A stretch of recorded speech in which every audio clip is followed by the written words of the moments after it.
चलिए question start करते हैं। श्रवण, आपसे ही मेरा क्वेश्चन है, हाइपरलिंक को आप एक लाइन में कैसे डिफाइन करोगे कि क्या है, क्या यूज होता है?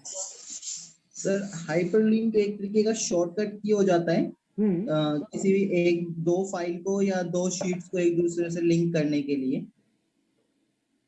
एग्जैक्टली। हाइपरलिंक आपको पता है, हाइपरलिंक दो तरीके का होता है बेसिकली, या तो हम सीट टू सीट लिंक करते हैं या एक सीट को दूसरी फाइल के साथ लिंक कर देते हैं, जिसमें कि दो फाइल के बीच में लिंक बन जाती है। चलिए, जो सबके लिए कॉमन है वो एक चैप्टर है जिसका नाम है नेम मैनेजर। क्या नाम है? Name manager. ध्यान देंगे सब लोग कि सपोज आपके पास एक डेटा है, एक छोटा सा डेटा है, ध्यान देना अच्छे से, जिसमें जनवरी से लेके अप्रैल तक का हमारी सेल्स रिपोर्ट है उस डेटा के अंदर।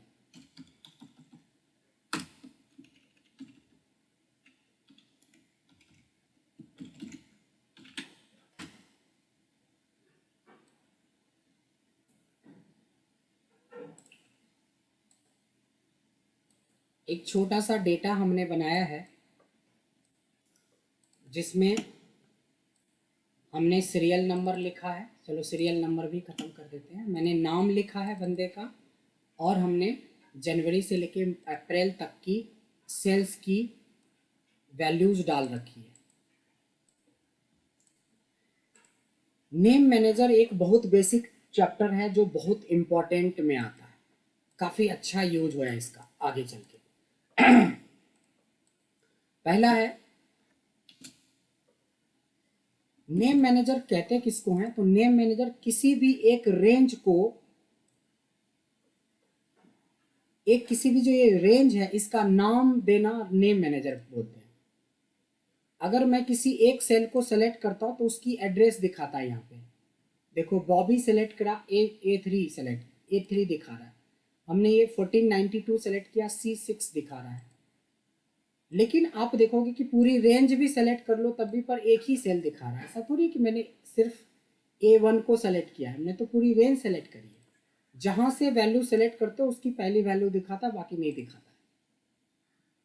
तो नेम मैनेजर का मतलब होता है कि किसी एक रेंज को नाम देना। जैसे मैं पूरे एक रेंज का नाम दे देता हूं, होल डेटा।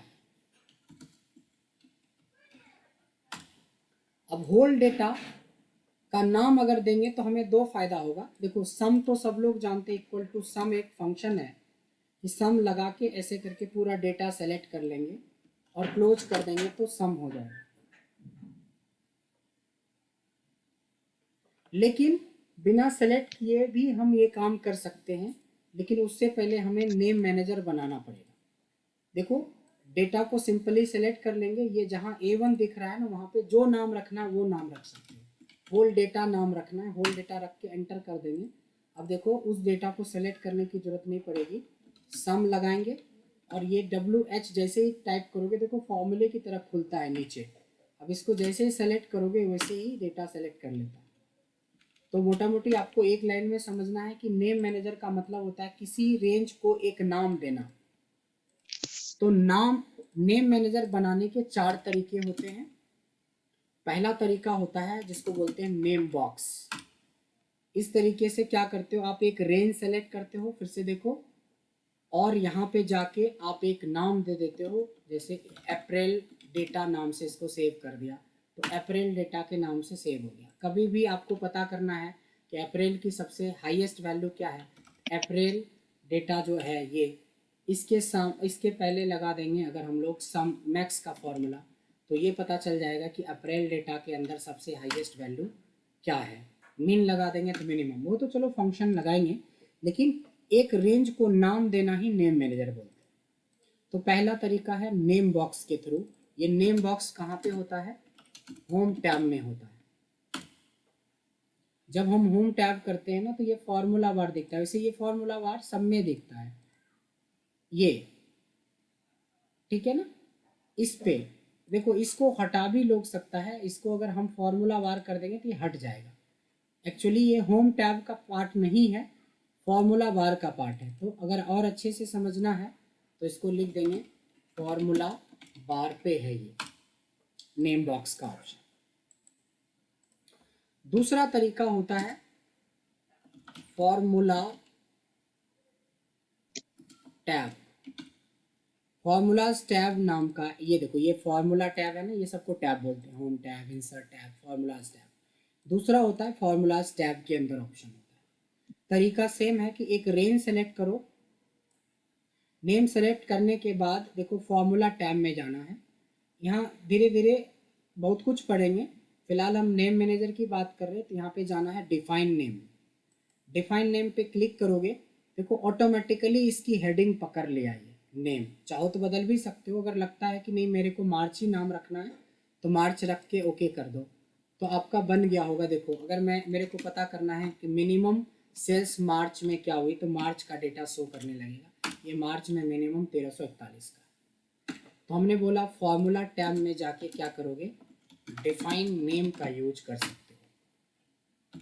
तीसरा होता है जिसको हम लोग बोलते हैं नेम मैनेजर। जो टॉपिक है वो नेम मैनेजर क्यों नाम पड़ा वो आपको समझ में आ जाएगा। कि मान लो कि आपने दो तरीके से दो रेंज बनाए, एक ये रेंज बनाया, एक अप्रैल वाला भी रेंज बनाया, एक रेंज और बनाया। आपको कैसे पता चलेगा कि इस डेटा में कितनी नेम मैनेजर हमने बनाया है? तो एक्चुअली उसकी पूरी लिस्ट यहाँ पे स्टोर होती है नेम मैनेजर के अंदर। तो नेम मैनेजर क्लिक करोगे तो दिखने लगेगा कि आपने 3 बना रखा है पहले से। अगर चौथा भी बनाना है तो आप रेंज सेलेक्ट करोगे, नेम मैनेजर पे क्लिक करेंगे, न्यू पे क्लिक करेंगे, और यहाँ पे देखो ऑटोमेटिकली वही डिफाइन नेम वाला ऑप्शन तक आ गए, ओके कर देंगे, बन गया हमारा। तो 4 हमारी लिस्ट बन चुकी है। तो नेम मैनेजर के लिए क्या करना था आपको, चौथा, कि नेम मैनेजर के लिए भी हमें फॉर्मूला टैब में ही जाना पड़ेगा। फॉर्मूला टैब में जाना है, वहाँ पे नेम मैनेजर में जाना था, नेम मैनेजर में न्यू, और न्यू में क्रिएट करना था न्यू। बस न्यू में जाके तो क्रिएट कर ही लेना है आपको, कोई दिक्कत नहीं। इसी के वजह से नेम मैनेजर इसका नाम पड़ा है, कि किसी एक रेंज को नाम देना। अब एक छोटा सा सवाल है कि अगर हमें नेम मैनेजर देखना है तो कैसे जाएंगे, क्या क्या बना हुआ है इस पे। तो नेम मैनेजर में आके देख सकते हैं कि मेरे को 4 नेम मैनेजर बना हुआ है, और उसकी पूरी डिटेल्स यहाँ पे दे रखी है कि क्या क्या नाम से है, कितना रेंज पे बना है। आप किसी को भी, जैसे मार्च में आपने क्या रेंज बना रखा है, एडिट करोगे तो दिख जाएगा, देखो इसका रेंज मार्च वाला रेंज है। किसी को भी अगर हमें नहीं रखना है तो डिलीट भी कर सकते हैं, देखो डिलीट करके डिलीट कर सकते हैं। हमें कुछ नहीं रखना है, सबको डिलीट कर देगा।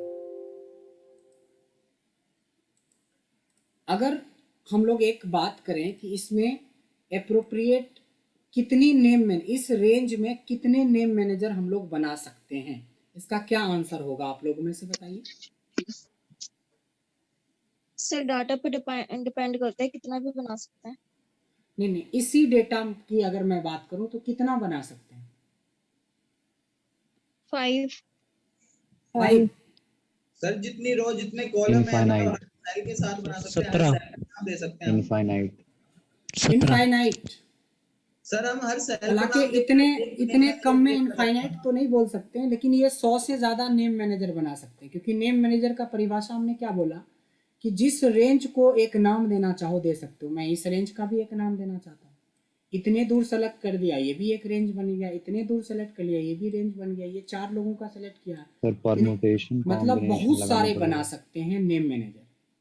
लेकिन अगर मैं एक प्रोफेशनल लेवल पे बात करूं जिस पे एनालिसिस कर सकते हैं, तो 17 या जो भी हो उतना बना सकते हैं। एक तो होल बनेगा, और जितनी हेडिंग है हमारी उतनी बन जाएगी। एक होल डेटा का बनेगा, एक जनवरी का बनेगा, एक फरवरी का बनेगा, एक मार्च का बनेगा, एक अप्रैल का बनेगा। फिर जितना नाम है, एक गगन का बन जाएगा, ये रेंज होगा, एक मोहित का एक रेंज बन जाएगा, प्रार्थना का बन जाएगा, पूजा का बन जाएगा, कार्तिक का बन जाएगा। ये सब अप्रोप्रिएट हुआ। इन सब से क्वेश्चन बन सकता है कि निर्मल में कितना सेल किया तो ये वाला रेंज हो गया। मैंने बोला फरवरी में कितना सेल हुआ तो ये रेंज हो गया। मैंने पूरा सेल क्या हुआ तो ये रेंज हो गया। ये एक अप्रोप्रिएट बोल सकते हैं कि नेम मैनेजर बनाना।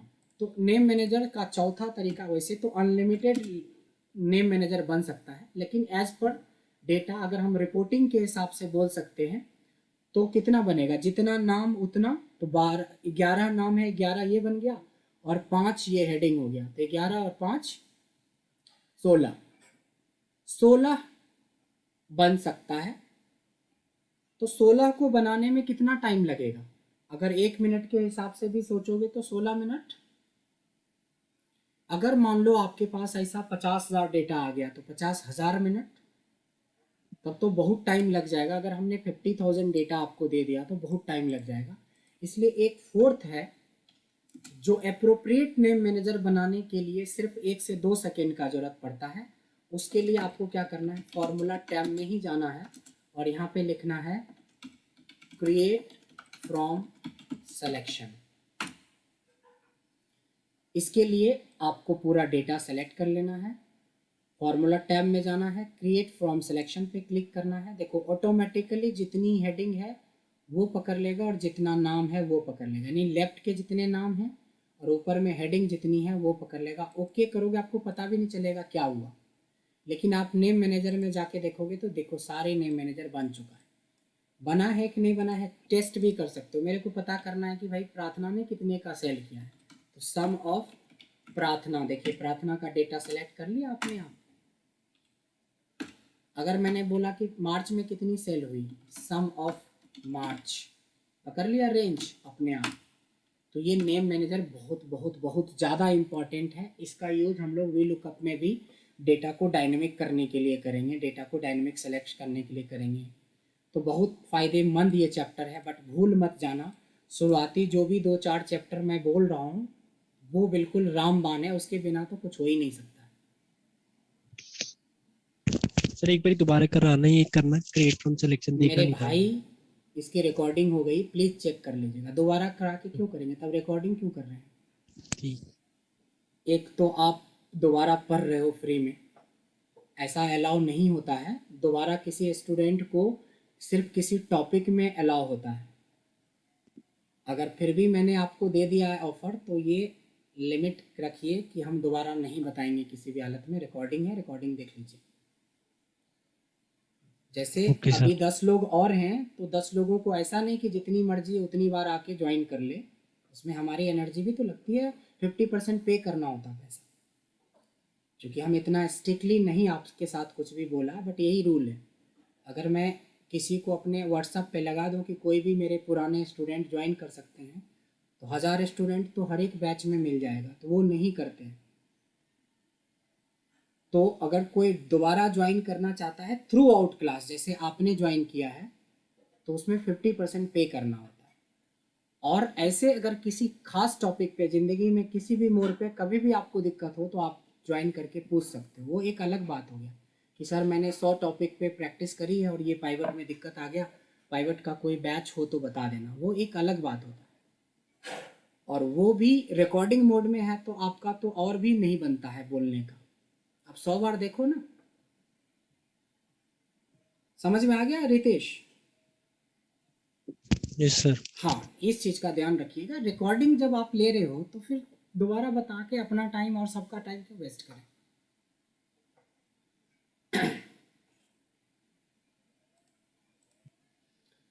तो ये आपका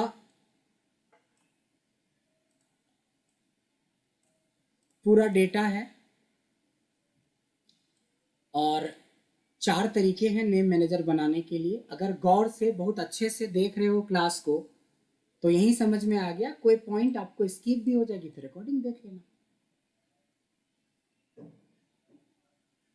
आइए, तो हमारा हाइपरलिंक चूंकि कल ही हो गया था तो हाइपरलिंक ऑलरेडी हो चुका है। नेम मैनेजर इसी को बोलते हैं। नेम मैनेजर से हमें बहुत फ़ायदा मिलने वाला है आगे। नेम मैनेजर भी हमारी कंप्लीट हो चुकी है।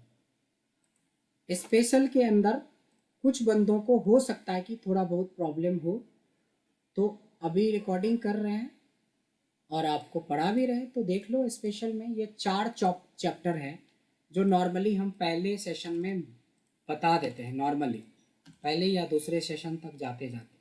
फिर भी किसी को दिक्कत है तो अभी तुरंत 2 मिनट में रिवाइज हो जाएगा। कस्टम लिस्ट क्रिएशन सबको पता है कैसे किया जाता है?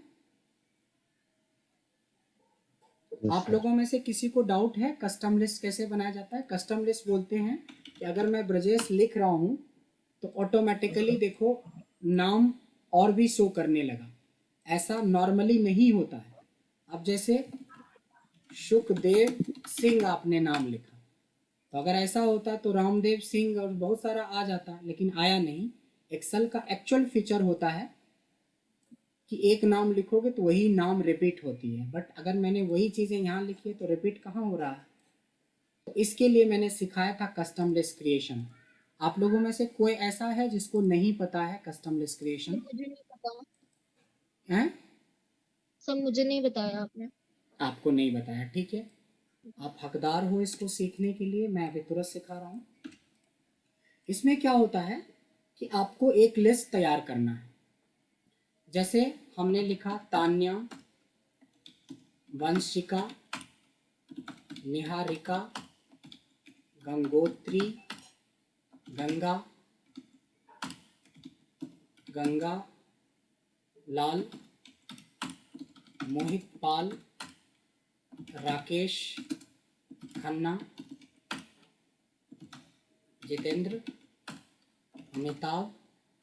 मान लो कि ये आपके बैच के लोग हैं, तो कभी भी अगर आपकी ये टीम है तो आप तान्या लिखो मान लो और ड्रैग कर लो, आपकी पूरी टीम का नाम आ जाए तो आपको काफ़ी फ़ायदा हो सकता है रिपोर्ट करने में, रिपोर्ट बनाने में। इसकी अटेंडेंस रिपोर्ट, इसका परफॉर्मेंस रिपोर्ट, ना कि मैंने कॉपी करना ना पेस्ट करना।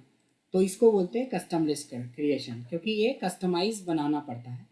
तो इस डेटा को पहले एक्सेल शीट पे बना लो, टाइप कर लो, सेलेक्ट कर लो। सेलेक्ट करने के बाद फाइल में जाएंगे। फाइल में एक ऑप्शंस होता है और ऑप्शंस के अंदर देखोगे एडवांस ऑप्शन होता है। एडवांस के अंदर नीचे की तरफ जाएंगे तो ये एडिट कस्टम लिस्ट नाम का ऑप्शन होगा, वहाँ पे इंपोर्ट कर लोगे। इंपोर्ट हो गया और ओके कर दोगे, बस यही था कस्टम लिस्ट क्रिएशन। आज के बाद मेरे इस सिस्टम में इसमें से कोई भी एक नाम आप लिख सकते हो और ड्रैग करोगे तो you will get the whole list. चाहे हम जितने से शुरू करें, चाहे हम तान्या से शुरू करें, अब हमें सिर्फ तान्या नहीं, हम पूरी लिस्ट दोबारा देख सकते हैं। इसी को बोलते हैं कस्टम लिस्ट क्रिएशन। आप लोगों में से कितने लोगों को सीरियल नंबर क्रिएशन पता है? सीरियल नंबर क्रिएशन होता है कि अगर मैंने बोला कि भाई 1 से लेके 10 लाख तक आपको डेटा तैयार करना है, 1 to 10 lakhs तक तैयार करना है, तो इसको हम ज़्यादा से ज़्यादा लेस देन 10 सेकेंड्स में तैयार कर सकते हैं। इसके लिए हमने ट्रिक सिखाया था, कितने लोगों को पता नहीं है? सर, मेरे लिए पूरा नया है ये स्पेशल। कोई बात नहीं है, तो आपके लिए नया है, लेकिन और लोगों के लिए नया है। हमारे साथ जुड़ी हुई हैं जूही।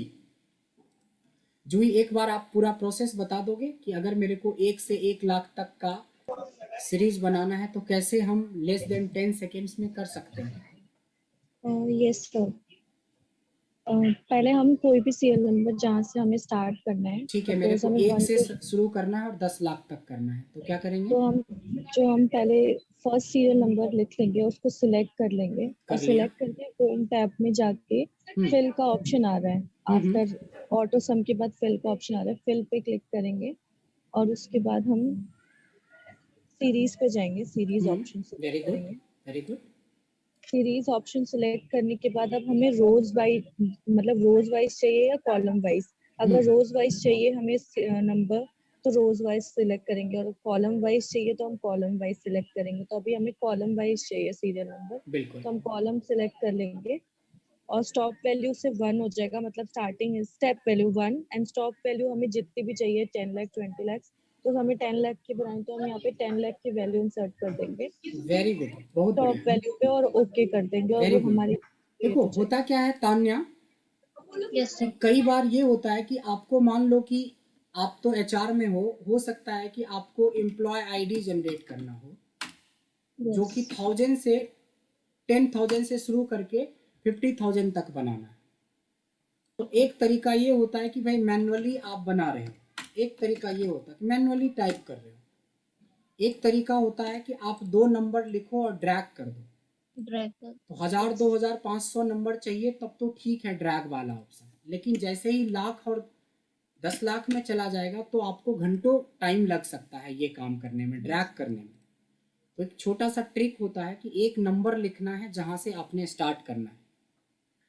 लिखने के बाद आपको होम टैब में जाना है और यहाँ पे फिल ऑप्शन होता है। फिल के अंदर सीरीज ऑप्शन होता है, जिससे एक छोटा सा विंडो आपके सामने ओपन होगा। इसमें 2 ऑप्शन होते हैं, हॉरिजॉन्टल और वर्टिकल। अगर आपको हॉरिजॉन्टल 10,000, 10,001, 10,002 ऐसे हॉरिजॉन्टल बनाना है तब तो रो में रखोगे, अगर वर्टिकल बनाना है तो कॉलम में। नॉर्मली हम लोग डेटा वर्टिकल बनाते हैं तो कॉलम कर देंगे। दिस इज स्टेप वैल्यू, मतलब ये कितने से बढ़े, एक एक करके बढ़ेगा। और स्टॉप वैल्यू मतलब कितना बनाना है आपको। मैंने बोला 50,000 तो 50,000 कर लिया, 5 लाख तो 5 लाख कर दिया। यहाँ पे ओके करते ही देखो 5 लाख डेटा तैयार हो गया।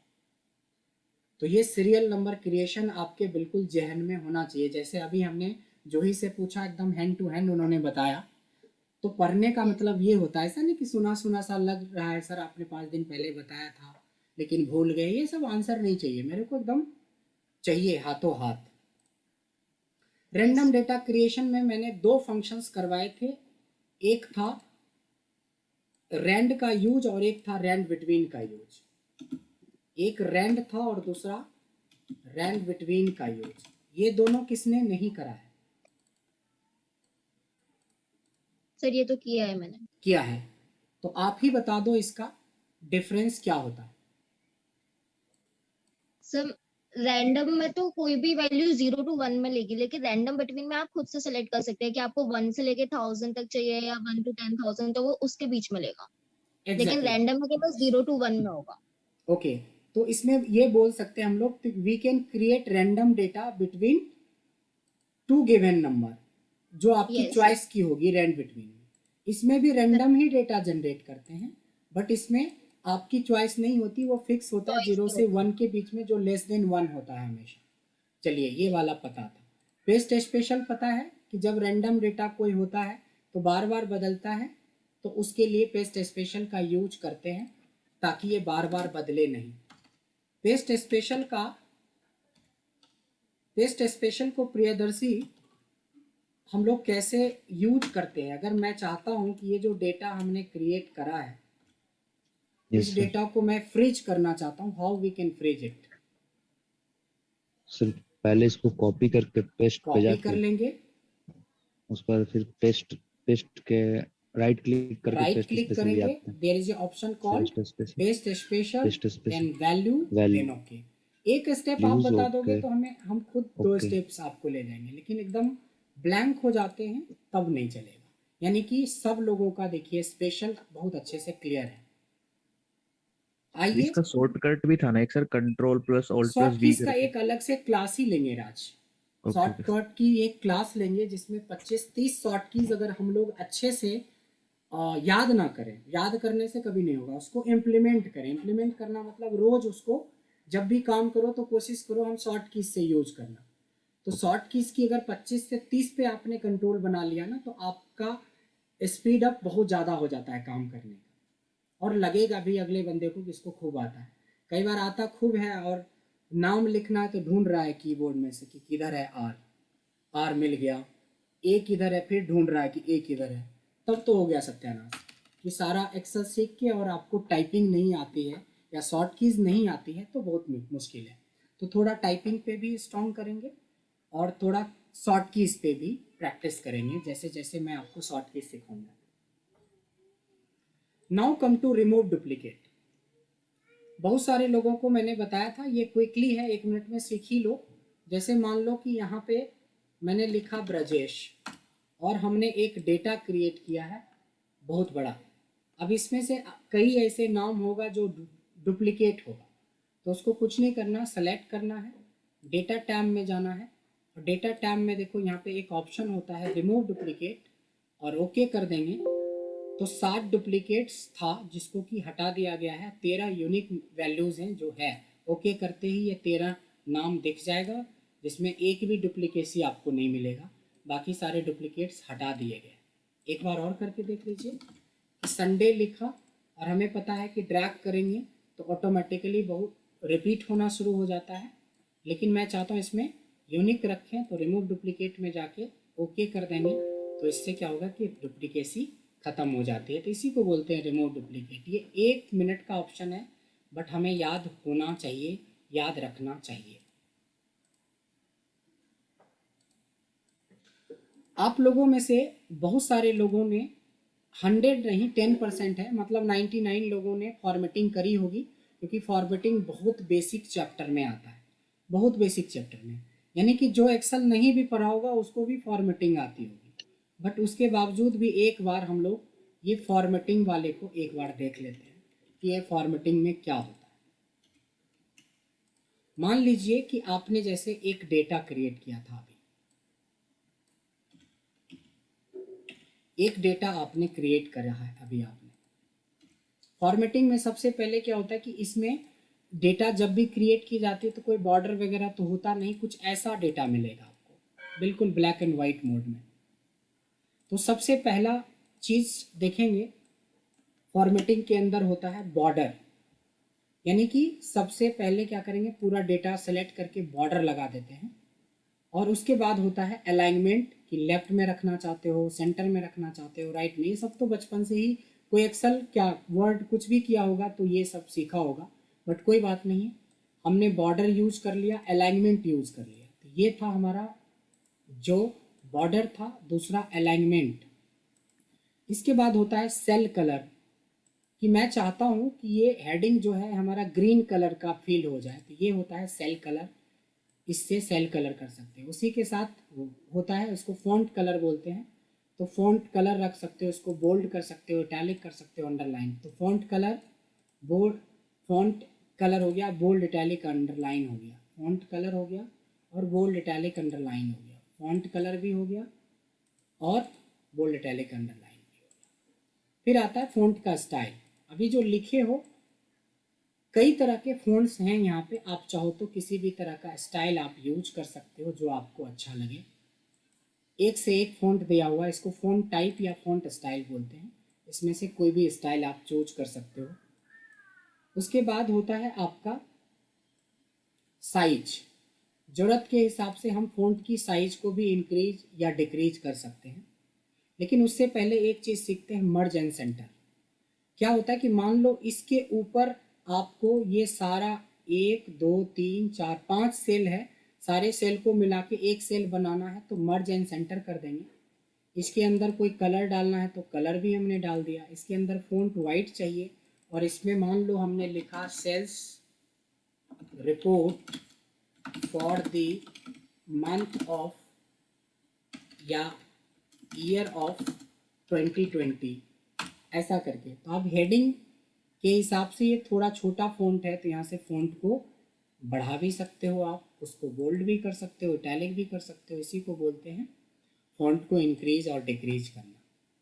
फिर होता है कि जब सारा काम हो जाए तब आप पूरे डेटा को सेलेक्ट करके, एक थिक बॉर्डर का भी ऑप्शन है तो थोड़ा लुक एंड फील में अच्छा लगता है, तो थिक बॉर्डर का भी यूज कर सकते हो आप। इसके बाद आता है, देखो बार बार पढ़ने का मतलब ये होता है कि आपको जितनी बार रिवाइज हो जाए शुरुआती दौर में बेसिक चीज़ें, उतना आसान होगा। एक होता है लास्ट ओरिएंटेशन, इसको बेसिकली हम लोग टेक्स्ट ओरिएंटेशन बोलते हैं। राज, आप बता सकते हैं कि टेक्स्ट ओरिएंटेशन क्या होता है? अब एक होता है पढ़ना, एक होता है पढ़ के भूल जाना, ये दोनों में फ़र्क है। और एक होता है हाँ पढ़ सर। के याद है। नहीं सर, ये है नहीं सर, कराया नहीं था अभी तो। ये नहीं करवाया है, चलो कोई नहीं बात सर। नहीं है। आप लोगों में से किसी को करवाया है टेक्स्ट नो ओरिएंटेशन? सर, ये कौन नो है? सर। 8 नहीं 4 सर, 8 नहीं 6, कराया। ये किसका है? 8 4 8 6 8 7 7, किसका है ये, कौन ज्वाइन किए हुए हैं 848687779536 से?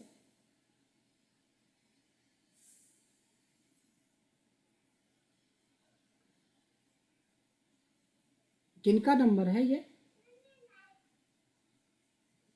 सर 844777 की बात कर रहे हैं? नहीं, 848687779536।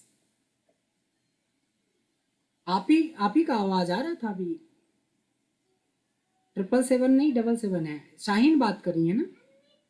यस सर, आपका पर ये क्या मेरा नंबर है? नंबर नहीं है। आपका नंबर मेरा क्या तो है? है 8844777631। ना, नंबर तो आपका आ रहा है लेकिन दिखा कुछ और रहा है। आवाज भी आप ही का है। चलो, कोशिश करना ये नंबर से कोई ज्वाइन नहीं करना, अपना नाम रिनेम कर लेना। ज्वाइनिंग के टाइम में ना ऑप्शन होता है, जैसे जो ही यूजर 1 यस से सर। की हुई है ना, तो हमें नाम नहीं पता चलता है, तो नाम रिनेम कर लेना नेक्स्ट क्लास के टाइम में ज्वाइन करते समय। जैसे तान्या ने नाम से ज्वाइन किया, रितेश ने, श्रवण ने, तो ऐसे नाम का ऑप्शन होता है रिनेम करने का, तो आप R&D करके नेम से करना, ताकि हमें ये भी पता चलता है कि किसने ज्वाइन नहीं किया, किसने छोड़ दिया। आप क्या नाम है शाहीन, आप ही बताओ ये ओरिएंटेशन क्या होता है?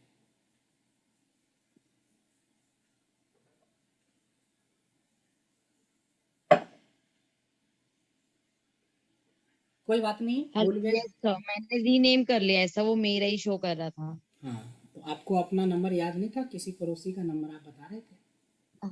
नहीं सर, वो मेरा नंबर नहीं है, पता नहीं क्या वो 11 नंबर शो कर रहा था। अच्छा चलो कोई नहीं, ये बताओ ओरिएंटेशन क्या होता है? ओरिएंटेशन तो नहीं पता। देखो सिंपल है कि कई बार तो हेडिंग हमें ऊपर देनी होती है, तो पूरा हेडिंग सेलेक्ट कर लेते हैं और मर्ज कर लेते हैं। अगर मान लो कुछ ऐसा हो कि इसके साइड का सारा डेटा हमने सेलेक्ट कर लिया, सारा सेल, और इसको मर्ज कर दिया। मर्ज करने के बाद मैंने लिखा कि this report is created by Ritesh desktop, मान लो ऐसा है, तो अगर ये क्या लिखा है ये देखने के लिए या तो इस पर क्लिक करना पड़ेगा, या तो इसकी साइज काफ़ी लंबी करनी पड़ेगी, तब पता चलेगा। एक होता है टेक्स्ट ओरिएंटेशन, जिसमें से आप इसको सेलेक्ट करोगे। देखो होम टैब में यहीं पे फॉर्मेटिंग वाला सारा पार्ट है, वहाँ AV है ना, AV को ऐसा कर दोगे तो ये ऐसा दिखने लगेगा। इसको भी अच्छे से आप कलर वलर कर सकते हो, लुक एंड फील अच्छा लगा सकते हो, थिक बॉर्डर डाल सकते हो, काफ़ी लुक एंड फील अच्छा आता है। बहुत लोगों को ये नहीं आता है, बट यूज कर सकते हैं आज के बाद ओरिएंटेशन। तो सबको समझ में आ गया फॉर्मेटिंग का हर एक पार्ट? ये यस तो सर। बच्चों वाला चीज़ है, आना चाहिए। इसका यूज इसलिए हम लोग करते हैं क्योंकि ऐसा करने से ना हम लोग जो डेटा शो करेंगे बॉस के सामने, तो ये थोड़ा प्रेजेंटेबल लगता है। अब सोचो ना कि पहले जो प्रेजेंट कर रहे थे और अब जो प्रेजेंट कर रहे हो, उसमें फ़र्क होता है। तो इसको हम लोग क्या बोलते हैं, फॉर्मेटिंग बोलते हैं। तो फॉर्मेटिंग तो पहले ही कर रखा है, तो अभी और भी क्लियर हो गया होगा आपको। उसके बाद आता है देखो फ्लैश फिल। आप लोगों में से फ्लैश फिल कितने ने पढ़ा है? जो पढ़ा है वो थोड़ा सा बताएं कि फ्लैश फिल क्या होता है। सर मैंने भी किया हुआ है। आपने किया है श्रवण, बताएं फ्लैश फिल क्या होता है। अगर आपसे हाँ, इंटरव्यू में, देखो कोविड का जो टाइम है उसमें 20 क्या 21 क्या, हमें तो लगता है 22 भी चलता रहेगा। 2020 मजे मजे में निकल गया, 21 शुरू हुआ और फिर शुरुआत हो गया। होली का इंतजार कर रहा था कोविड, होली मनाया और देख लो रुद्र अवतार में आ गया फिर से। तो ये कोई ज़रूरी नहीं है। तो ऐसा नहीं कि आप बेरोज़गार रहोगे या आपको अच्छी अपॉर्चुनिटी नहीं मिलेगी, बशर्ते अप टू डेट रहने की ज़रूरत है। अगर मैं श्रवण आपसे पूछता हूँ कि क्या होता है फ्लैश फिल, आप हमें बताएं। सर फ्लैश फिल सेम चीज, मतलब विदाउट फॉर्मूला कोई चीज फिल कर देना है, किसी चीज की फॉर्मेटिंग वगैरह कर देना, उस तरीके के काम में यूज करा जा सकता है और करते ही हैं। और जैसे नॉर्मली बिल्कुल बिल्कुल एक्सेप्टेबल नहीं है ये आंसर। अच्छा साहिन आप बताओ फ्लैश फिल क्या होता है? सर ये भी मैंने नहीं पढ़ा। ठीक है, रितेश और फ्लैश फिल वो होता है मतलब कि हम कुछ थोड़ा सा डेटा लिखते हैं तो उसके अकॉर्डिंगली मतलब कंप्यूटर जज करता है, उसके अकॉर्डिंगली वो अपने फिल कर देगा।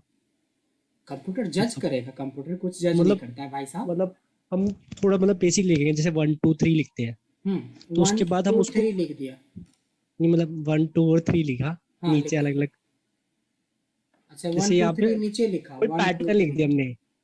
1 2 3 लिखा ऐसे, उसके बाद हाँ, तो उसके बाद अगर हम नीचे करेंगे तो वो फ्लैश फिल कर देगा ऊपर वाले को देख के कुछ। मतलब जवाब तो दे रहे हो लेकिन वैसा जवाब दे रहे हो जिसमें 8,000 की भी नौकरी नहीं लगेगी। हमें नौकरी 80,000 का चाहिए और जवाब दे रहे हो 8,000 वाली। जवाब जो होना चाहिए ना एकदम क्रिस्टल क्लियर होना चाहिए कि वी लुकअप पूछा तो वी लुकअप ऐसा कि फ़ोन पे ही लोगों को समझ में आ जाए, क्योंकि टेलीफोनिक राउंड ज़्यादा होंगे अगर अभी कोई अपॉर्चुनिटी आएगी तो। लैपटॉप तो मिलेगा नहीं कि खुद से टाइप करके दिखा दोगे कि देखो जी ऐसे लगाते हैं। फ्लैश फिल होता है कि अगर कोई एक डेटा है हमारे पास, एक सेट ऑफ डेटा है और उसको अलग अलग कॉलम में ब्रेक करना है तो उसके लिए होता है। जैसे डॉक्टर ब्रजेश आनंद करके एक डेटा है, इस तरीके से हमारे पास बहुत सारे फुल नेम हैं और हमें बोला गया है कि हमें इसका नाम, सरनेम और टाइटल अलग करना है। अब कोई आदमी मैनुअल लेके बैठ जाएगा तो बहुत टाइम लग जाएगा, ये काम करने में बहुत ज़्यादा टाइम लगेगा इसको ब्रेक करने में। इसके लिए हमने बताया था फ्लैश फिल, जिसने पढ़ा होगा उसको याद आ गया होगा। आप बताओगे कि कितने लोगों को पढ़ाया था मैंने फ्लैश फिल? ईमानदारी भी कोई चीज़ होता है, बताते जाना, चुप मत रहना। मुझे तो करवा रखा सर, यही चीज करवाई थी। मैं वही बता रहा था कि वो सिस्टमेटिक बिना फॉर्मूले की चीजें आ जाएगी, जैसे हम नॉर्मली आप नहीं अगर नहीं इसको नहीं, आपने बताया बट एक्सप्लेनेशन बिल्कुल नहीं हो रहा था ना। एक्सप्लेनेशन वो होता है ना कि अगर मान लो कि मैंने बोला आज मेरा पढ़ाने का मूड नहीं है, तो सर्वे ने ऐसा पढ़ाए कि बाकी जो बंदे हैं उसको समझ में भी तो आए। आपने जो बताया उससे कोई मेरे को समझ में नहीं आया। जब मेरे को नहीं समझ में आएगा तो जिसको आप इंटरव्यू दे रहे हो एचआर को कैसे समझ में आ जाएगा? मेरा ये क्वेश्चन है। मतलब answer should be very clear कि अगर हमारे पास एक सेट ऑफ डेटा है जिसमें से मान लो कि हमें इस डेटा को ब्रेक करना है अलग अलग कॉलम में, तो हम लोग फ्लैश फिल का यूज करेंगे। इसमें क्या करना होता है कि एक मैनुअली हम टाइप कर लेते हैं, जैसे डॉक्टर अलग कर लिया, ब्रजेश अलग कर लिया, आनंद अलग कर लिया। कंट्रोल ई होता है शॉर्ट कीज, जिसके जरिए हम क्या करेंगे, इसको ब्रेक कर सकते हैं। कंट्रोल ई याद रहेगा, CTRL+E इसका शॉर्ट कीज है। देखो शॉर्ट कीज कुछ ना कुछ रोज सीख ही रहे हैं, कंट्रोल C, कंट्रोल V, आज कंट्रोल ई भी सीख लिया। अच्छा, कई बार होता है कि शॉर्ट कीज भूल गए तो आपको कैसे पता चलेगा ये कहाँ है? तो ये है होम टैब के फिल के अंदर फ्लैश फिल, जहाँ पे फिल अभी हमने देखा था वहीं पे फ्लैश फिल है। मान लो हम भूल गए तो आप एक नाम लिखोगे ना, तो होम में जाना, फिल में जाना, देखो लास्ट ऑप्शन है फ्लैश फिल। एक जगह और भी होता है, डेटा के अंदर भी होता है, डेटा टैब में भी। आपको क्या करना है, यहाँ पे ऐसे सेलेक्ट करना, डेटा टैब में भी ये होता है, देखो फ्लैश फिल है ना, कहीं से भी कर सकते हो। तो ये 3 ऑप्शन होते हैं, बट एक्सप्लेनेशन आपको कैसा रखना है जिससे कि कोई एचआर हमें टेलीफोनिक राउंड लेता है तो हम उसको बिल्कुल क्लियर बता पाए कि ये क्या हो रहा है। बट यहाँ ये है कि सारे आप लोगों के पास जो भी एक्सेल यूज कर रहे हो, कोई ज़रूरी नहीं है कि आपके वर्जन में ये चीज़ें हो, आपके सिस्टम में जो एक्सेल है उसमें ये फंक्शन काम करे, ये कोई पॉसिबल नहीं है, क्योंकि कुछ वर्जन में ये नहीं है ऑप्शन। लेकिन मान लो ऐसे लोगों को अगर ऐसा चैलेंज आ गया कि कुछ नाम दिया गया और ब्रेक करना है, तो एक ऐसा ऑप्शन है जो आज से 20 साल पुराना एक्सेल भी यूज करेगा ना, उसके पास भी ये ऑप्शन मिलेगा, लेकिन वो चैप्टर अलग है, उसका नाम है टेक्स्ट टू कॉलम। क्या नाम है? Text to column. देखते हैं आप टेक्स्ट टू कॉलम के थ्रू कैसे करेंगे इसको। फ्लैश फिल तो बहुत आसान था, टेक्स्ट टू कॉलम भी आसान ही है। आपको पूरा डेटा सेलेक्ट करना है, डेटा टैब के अंदर जाओगे और यहाँ पे है टेक्स्ट टू कॉलम। चाहो तो लिख भी सकते हो, वीडियो तो रिकॉर्ड हो ही रहा है, मैंने क्या बोला, सेलेक्ट होल डेटा, सारा डेटा सेलेक्ट कर लेंगे। अब कहाँ जाना था, डेटा टैब में जाना था, और यहाँ पे होता है आपको टेक्स्ट टू कॉलम का ऑप्शन। इसका भी काम वही है जो फ्लैश फिल का काम होता है, लेकिन ये किसी किसी में नहीं भी हो सकता है, बट ये सब में होगा। आप 2007 या 2005 वर्जन या उससे पुराने भी वर्जन में चले जाएंगे तब भी पर ये मिलेगा। तो अगर आपके पास टास्क आ गया है कि ऐसा करना है कि एक डेटा है जो एक सेल के अंदर ही तीनों नाम है या तीनों वैल्यू है, जो उसको ब्रेक करना है, तो टेक्स्ट टू कॉलम के लिए पूरा डेटा सेलेक्ट किया, डेटा टैब में गए, टेक्स्ट टू कॉलम में गए। टेक्स्ट टू कॉलम जैसे ही सेलेक्ट करोगे यहाँ पे दो ऑप्शन मिलता है, डिलिमिटेड और फिक्स। डिलिमिटेड का मतलब होता है कि दो वर्ड के बीच में कोई ना कोई सेपरेटर जरूर होगा, चाहे वो कॉमा हो, फुल स्टॉप हो, स्पेस हो, डैश हो, कुछ ना कुछ, उसको डिलिमिटेड बोलते हैं। जिसमें कुछ नहीं होता उसको फिक्स करते हैं। तो इसमें तो है, इसलिए नेक्स्ट में जाएंगे। नेक्स्ट में जैसे अभी आप सेमी कॉलन कर दो या कॉमा कर दो या अदर कर दो, किसी पे टिक करोगे कोई फर्क नहीं पड़ेगा, लेकिन जैसे स्पेस पे क्लिक करते, देखो स्पेस के बेस पे ये ब्रेक होता हुआ दिखेगा, दिख रहा है ब्रेक होता हुआ। तो करना क्या है कि स्पेस सेलेक्ट करना है, उसके बाद नेक्स्ट करके फिनिश कर देना है। जैसे ही नेक्स्ट करके फिनिश करा, आपका देखो ब्रेक हो गया। बस एक गलती हो गई कि हमारा फुल नेम भी गया। मैं चाहता हूँ कि फुल नेम रह जाए और यहाँ पे ब्रेक होके आ जाए, जैसे हमारा फ्लैश फिल में हो रहा था। तब देखो एक स्टेप और आगे बढ़ेंगे, सेलेक्ट करेंगे, टेक्स्ट टू कॉलम में जाएंगे, डिलिमिटर ऑलरेडी सेलेक्टेड है, नेक्स्ट करेंगे, स्पेस कर दिया, नेक्स्ट करेंगे। एक होता है डेस्टिनेशन। डेस्टिनेशन का मतलब होता है कि आपका कहाँ पे ये ब्रेक होगा। तो आपने दे रखा है A1, इसीलिए यहीं ब्रेक कर दे रहा था। आप इस डेस्टिनेशन हटा के A1 को कर दो B1। B1 मतलब सेलेक्ट कर देना है, और फिनिश जैसे ही करोगे तो देखो B1 से वो डेटा अलग कर दिया। इसी को बोलते हैं टेक्स्ट टू कॉलम। अब क्या होता है कि एक बड़ा बेहतरीन ऑप्शन है जो फ्लैश फिल में नहीं था, बट कर सकते हैं, फ्लैश फिल के थ्रू भी कर सकते हैं। जैसे हमें बोला गया कि इसका बीच का नाम नहीं चाहिए, मेरे को डॉक्टर आनंद चाहिए, मिस सेन चाहिए, मिस छेत्री चाहिए, तो आपको क्या करना है, डेटा सेम सेलेक्ट करना है, टेक्स्ट टू कॉलम में ही जाना है, डिलिमिटेड ही करना है, स्पेस ही करना है, यहाँ तक सेम ही करना है, ये डेस्टिनेशन चेंज करना है, यहाँ तक सेम करना था। फिनिश करने से पहले देखो एक ऑप्शन होता है डू नॉट इम्पोर्ट। आप टाइटल नहीं इंपोर्ट करना चाहते हो, नाम इंपोर्ट नहीं करना चाहते हो, जनरल नहीं, मान लो कि मेरे को नाम इंपोर्ट नहीं करना, तो नाम सेलेक्ट कर लिया और डू नॉट इम्पोर्ट पे क्लिक कर देंगे, तो वो नाम छोड़ के आपको दो ही चीज़ें दे देगा। ये एक अच्छा फीचर है आपको किसके अंदर, text to column. Text to column सीख लिए तो फ्लैश फिल की जरूरत खत्म हो जाएगी, लेकिन हाँ फ्लैश फिल एक बहुत अच्छा फीचर लाया है, लेटेस्ट फीचर है। एक और होता है कि मान लो आपके पास कुछ ऐसा डेटा है,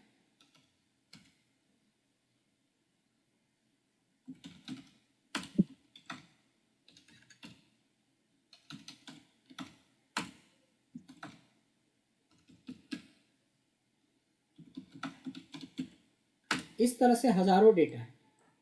अब इसको बोल रहा है कि इसको ब्रेक करो, SBI अलग करो, कोड अलग करो, सिटी कोड अलग करो। अब इसमें तो कोई स्पेस वगैरह है नहीं, तो ये डिलिमिटेड से नहीं होगा कुछ भी, ना ये स्पेस से मानेगा, ना कुछ किसी चीज के बेस पे नहीं मानेगा। इसीलिए ये चलेगा फिक्स विथ से। फिक्स विथ में करेंगे, नेक्स्ट करेंगे, नेक्स्ट करने के बाद यहाँ पे क्लिक करके ब्रेक करने का ऑप्शन होता है। ये लाइन आ जाएगा, आपको एक लाइन को SBI पे सेट करना है, एक दिल्ली से पहले सेट करना है, ऐसे। जैसे देखो 3 भाग बट गया, SBI एक पार्ट हो गया, कुछ नंबर्स हैं वो दूसरे पार्ट में आ गया, और तीसरा है सिटी जो एक अपने पार्ट में। नेक्स्ट करेंगे, डेस्टिनेशन चेंज करेंगे जैसे पीछे कर रहे थे वही, और फिनिश कर देंगे, तो ये हो गया। तो बिना कोई तरह का सेपरेटर नहीं हो, तो वो काउंट के बेस पे कि 3 कैरेक्टर ले लिया, फिर 4 कैरेक्टर ले लिया, बाकी कैरेक्टर ले लिया, तो कैरेक्टर के बेस पे लेता है, उसको बोलते हैं फिक्स। सर एक क्वेश्चन है, जी, अगर इसमें जैसे लास्ट वाले में SBI 258 होता बस, तो फिर हम लाइन कैसे ब्रेक करते? तो लाइन मैंने क्या बोला कि लेन के बेस पे, जैसे ऐसा होता कि मान लो एक डेटा ऐसा होता, दूसरा होता HDFC जो कि 4 कैरेक्टर के साथ हाँ 2 कैरेक्टर है और यहाँ पे फरीदाबाद लिखा है। यस, अब इसको कैसे एक होता करेंगे? है मान लो सिंडिकेट, SYNDicate, कुछ नंबर होते हैं और फिर जापान होता है। अब ऐसे में अगर हम फिक्स विथ का मतलब ये होता है कि वो लाइन के बेस पे करेगा। वो क्या करेगा? लाइन के बेस पे करेगा। तो लाइन के बेस का क्या मतलब होता है कि 4 कैरेक्टर या 3 जितने पे आप कर्सर रखोगे उतना में जो आएगा वो आ जाएगा। देखो ऐसा कर दिया अगर हमने तो कुछ ऐसा ब्रेक हो जाएगा, ये SBI 1 फिर अलग कुछ अलग कुछ अलग। ऐसे केस में टेक्स्ट टू कॉलम से बढ़िया ऑप्शन होता है आपका फ्लैश फिल। मैंने SBI कर दिया तो इसको पता है कि HDFC वगैरह सब निकालना है, देखो अपने आप निकाल दिया। ये चीज़ें इसी चीज़ के लिए, ऐसे ही क्वेश्चन के लिए, अटपटे क्वेश्चन के लिए फ्लैश फिल बहुत अच्छा ऑप्शन है। यहाँ पे टेक्स्ट टू कॉलम आपका मैनुअली तो काम नहीं करेगा। देखो इस जगह पे हमारा टेक्स्ट टू कॉलम फेल हो गया और इस जगह पे हमारा फ्लैश फिल काम करेगा। आप दिल्ली बोलोगे तो अपने आप इसमें से दिल्ली के अलावा जितना भी है फरीदाबाद, गाजियाबाद, जापान सब निकल आएगा। देखो उसको पता है कि हमें क्या निकालना है, सिटी निकालना है। तो ये एक फ़ायदा है। तो जितने भी ऑप्शन बने हैं सबके अपने फ़ायदे और नुकसान होते हैं। अब ये नहीं कि टेक्स्ट टू कॉलम, अगर टेक्स्ट टू कॉलम से सब कुछ हो जाता तो फ्लैश फिल नहीं देता। यस। तो जो जो नई नई चीज़ें आती हैं तो हमें हर चीज़ के बारे में थोड़ा बहुत आइडिया होना चाहिए। आई होप फ्लैश फिल समझ में आ गया, टेक्स्ट टू कॉलम समझ में आया, रिमूव डुप्लीकेट समझ में आ गया, पेस्ट स्पेशल समझ में आ गया। नेम मैनेजर तो हमारा आज का पहला ही क्लास था। हाइपरलिंक पे मैंने क्वेश्चन पूछे ही थे और बताया था कि हाइपरलिंक 2 तरीके से होता है और हाइपरलिंक का यूज आप लोग जरूर करना, जिससे कि आपको किस डेट में क्या पढ़ रहे हो बड़ा अच्छे से डिजाइन करके आप सिस्टमैटिक तरीके से रख सकते हो। सॉर्टिंग फिल्टर एक अभी हमने कुछ डिस्कस नहीं करा, फॉर्मेटिंग ऑलरेडी हमने डिस्कस करा, इतने चीजें हमने डिस्कस कर लिया। अब बताइए सर। रिमूव डुप्लीकेट में एक क्वेश्चन है मेरे को। सर एक जैसे फाइल बनाते हैं हम लोग ऑफिस में ना, तो उसमें क्या होता है ना, अगर हमने कोई भी उसमें डाटा डाला है, डाटा फिल किया है, तो वो अगर मान लो पिछले